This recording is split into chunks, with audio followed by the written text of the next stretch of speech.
أعوذ بالله من الشيطان الرجيم.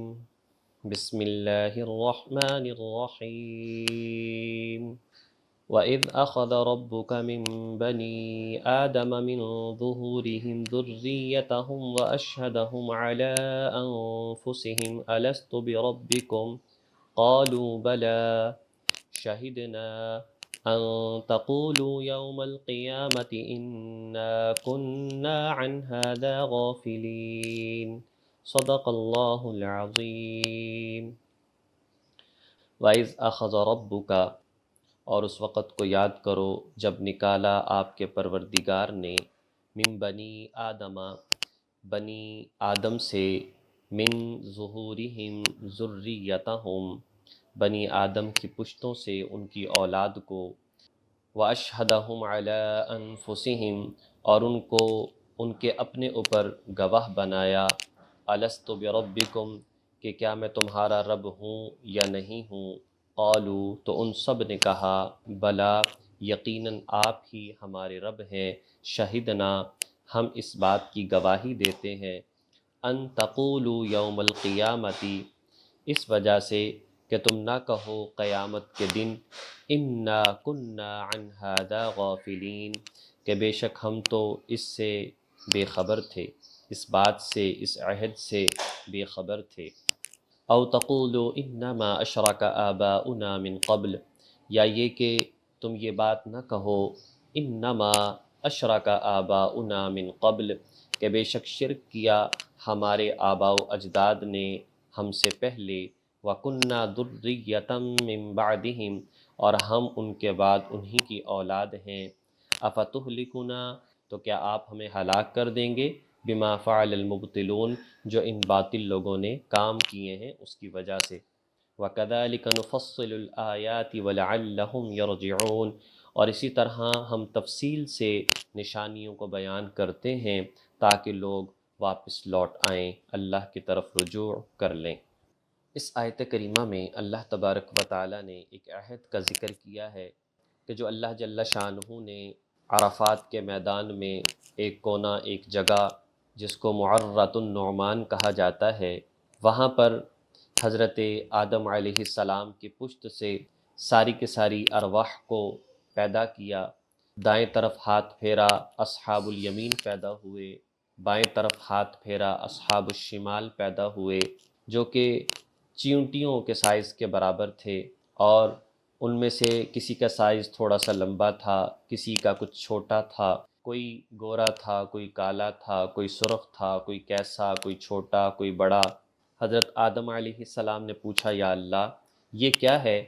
تو فرمایا کہ یہ تمہاری اولاد ہے جو قیامت تک پیدا ہوگی۔ پھر کہا، یا اللہ یہ ایک دوسرے سے مختلف کیوں ہیں؟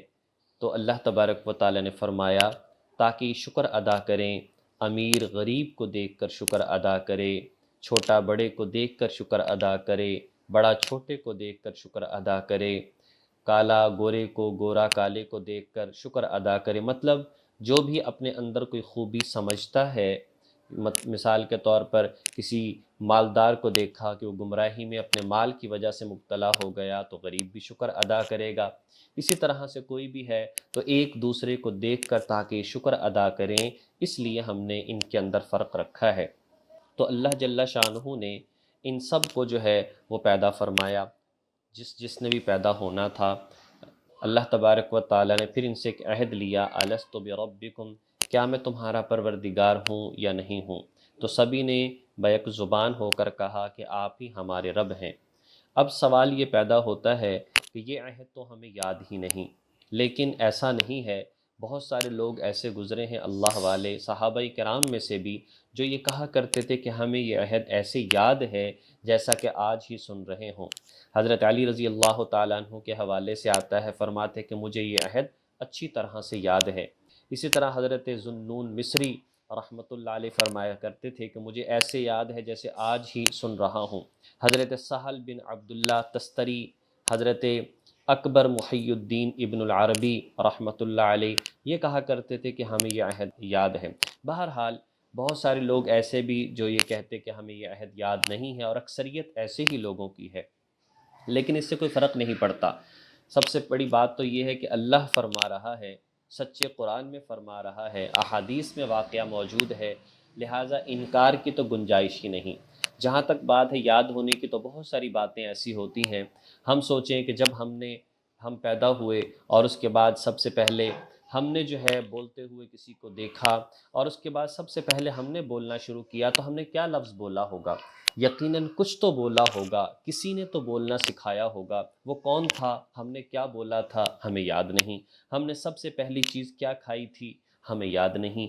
لیکن بہرحال ان میں حقیقت تو ہے کہ یہ کام ہوئے ہیں، کہ ہم بولے ہیں، ہم نے کسی کو سب سے پہلے دیکھا ہے، لیکن یہ ساری کی ساری چیزیں ہمیں یاد نہیں ہیں۔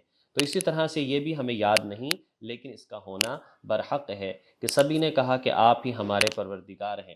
اور اسی کا اثر ہے کہ آج دنیا میں ہم دیکھتے ہیں، ہم نے اللہ کی ذات کو نہیں دیکھا، ہم نے تو نبی کو بھی نہیں دیکھا، ہم نے جنت اور دوزخ کو بھی نہیں دیکھا، لیکن ہمارا ایمان ہے، ہمارا یقین ہے، ایک اللہ پر ہم ایمان رکھنے والے ہیں، اللہ کے نبی کو آخری نبی ماننے والے ہیں۔ کس کو دیکھ کر؟ قرآن کو پڑھ کر، احادیث کو پڑھ کر، اور سینہ بسینہ بات چلی آ رہی ہے ان باتوں کو سن کر۔ تو انہی کے ذریعے سے یہ بات بھی پتہ چلتی ہے کہ اللہ تبارک و تعالیٰ نے یہ عہد سب سے لیا تھا۔ اور کیوں لیا تھا؟ اس لیے کہ قیامت کے دن تم لوگ یہ انکار نہ کر سکو کہ ہمیں تو پتہ ہی نہیں تھا کہ ہمیں ایک اللہ کی عبادت کرنی تھی اور غلط کاموں سے بچنا تھا، ہم تو اس سے بے خبر رہے۔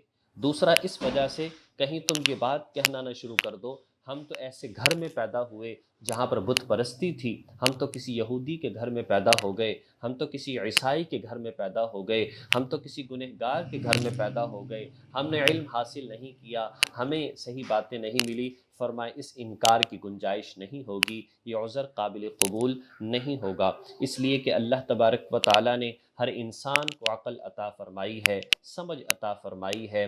وہ سمجھ سکتا ہے جب کوئی کام میں بے فائدہ نہیں کرتا، بیکار نہیں کرتا، مجھے اللہ نے کیوں پیدا کیا ہے؟ میں سوچوں تو صحیح، میں سمجھوں تو صحیح، یہ اللہ نے کائنات کیوں بنائی ہے؟ اس نظام کو چلانے والا کون ہے؟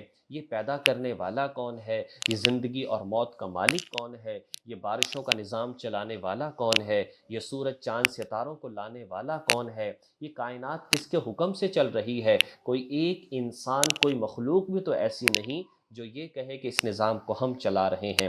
بہرحال اس میں یہ کہنا اور عذر پیش کرنا اور رونا دھونا کہ میرے تو بڑے ہی غلط تھے، ان کی وجہ سے ہم اس راستے پر چلے، تو ایسا نہیں ہے۔ ہر انسان کو یہ بات سوچنی چاہیے کہ میرا طریقہ کار غلط ہے یا صحیح ہے۔ علاج معالجے کے حوالے سے، خرید و فروخت کے حوالے سے، تعلیم کے حوالے سے ہیں، ہم بچوں کے مستقبل کے حوالے سے اچھے اچھا تلاش کرنے کی کوشش کرتے ہیں، ہم اپنی آخرت کی زندگی کے حوالے سے یہ محنت اور کوشش کیوں نہیں کرتے؟ تو اس لیے فرمایا کہ یہ عذر بھی قابل قبول نہیں ہوگا کہ ہم نے تو آنکھ ہی ایسے معاشرے میں کھولی کہ ہم کچھ کر ہی نہیں سکتے تھے، لہٰذا اس لیے ہم غلط راستے پر ہی چلے ہیں۔ کذالک نفصل الآیات، اللہ تعالیٰ اپنی نشانیاں کائنات کے اندر کھول کھول کر بیان کرتا ہے کہ اگر میرا بندہ کسی غلط راستے پر چل رہا ہے تو یرجعون، وہ واپس اللہ کی طرف لوٹ آئے۔ اللہ تبارک و تعالی ہمیں ان تمام باتوں کو سمجھ کر عمل کرنے کی توفیق نصیب فرمائے۔ وآخر دعوانا ان الحمد للہ رب العالمین۔